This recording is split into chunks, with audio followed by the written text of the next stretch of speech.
Hezbollah प्रमुख Hassan Nasrallah के मारे जाने के बाद उसके संभावित उत्तराधिकारी माने जा रहे हाशिम सैफुद्दीन को इजराइल ने निशाना बनाते हुए हमला किया है। लेबनानी रिपोर्ट्स का हवाला देते हुए इजरायली मीडिया ने दावा किया है कि आईडीएफ ने कथित तौर पर बेरूत के दहीह उपनगर में हाशिम सैफुद्दीन को मारने की कोशिश की। रिपोर्ट में कहा गया है कि इजरायली हमला नसरल्लाह को मारने वाले हमले से कहीं ज्यादा बड़ा था। गुरुवार को आधी रात में इजराइल ने बेरूत पर भीषण हवाई हमले किए। कहा जा रहा है कि उस समय सैफुद्दीन एक अंडरग्राउंड बंकर में हिजबुल्लाह के वरिष्ठ अधिकारियों के साथ बैठक कर रहा था। इजराइल द्वारा नसरल्लाह को मारे जाने के बाद से ये इस क्षेत्र में की गई सबसे भीषण बमबारी में से एक थी। 3 इजरायली अधिकारियों ने बताया कि हमलों में सैफुद्दीन सहित हिजबुल्लाह के प्रमुख नेताओं की एक बैठक को निशाना बनाया गया। हालांकि इसे लेकर इजरायली रक्षा बलों या लेबनान में हिजबुल्लाह की ओर से कोई आधिकारिक बयान नहीं आया है। आईडीएफ ने कथित तौर पर दक्षिणी लेबनान के इलाकों पर हमला किया, जिसमें बेरूत भी शामिल है। बेरूत में कई बड़े धमाके हुए, जिनमें कई लोगों के मारे जाने की आशंका है। हाशिम सैफुद्दीन को 2017 में संयुक्त राज्य अमेरिका ने आतंकवादी घोषित किया था। वो इस समय हिजबुल्लाह के राजनीतिक मामलों में महत्वपूर्ण भूमिका निभा रहा था और आतंकी संगठन की जिहाद परिषद का सदस्य भी था।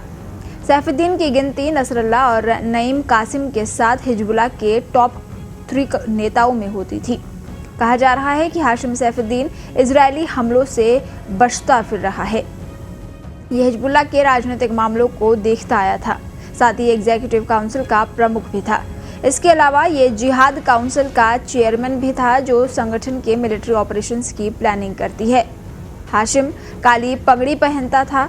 हाशिम खुद को पैगंबर मोहम्मद का वंशज बताता था, लेकिन यूएस स्टेट डिपार्टमेंट ने 2017 में इसे आतंकवादी घोषित कर दिया था, क्योंकि इसने इजराइल के खिलाफ बड़ी जंग तब शुरू की थी जब इजराइल ने हिजबुल्लाह के सीनियर कमांडर को मार गिराया था। तब इसने अपने लड़ाकों से कहा था कि दुश्मनों को रोने के लिए मजबूर कर दो। इराक के नजफ और ईरान के कुम के धार्मिक केंद्रों में शिक्षा प्राप्त करने वाला सैफुद्दीन 1994 में लेबनान वापस आ गया था और जल्दी ही हिजबुल्लाह के रैंक में टॉप पर चला गया। 1995 में समूह की सर्वोच्च निर्णय लेने वाली संस्था मजलिस अल शूरा में शामिल हो गया। सैफुद्दीन को हमेशा से ही नसरल्लाह का संभावित उत्तराधिकारी माना जाता रहा है। इस भूमिका के बारे में अटकलें 2006 से तेज हो गई, जब ईरान ने कथित तौर पर उसे संगठन के संभावित भावी नेता के रूप में पदोन्नत किया था। वो हिजबुल्लाह की सर्वोच्च सलाहकार संस्था शूरा परिषद में सेवारत 6 मौलवियों में से एक था। उसे 2001 में कार्यकारी परिषद का प्रमुख चुना गया था। ब्यूरो रिपोर्ट, पत्रिका टीवी।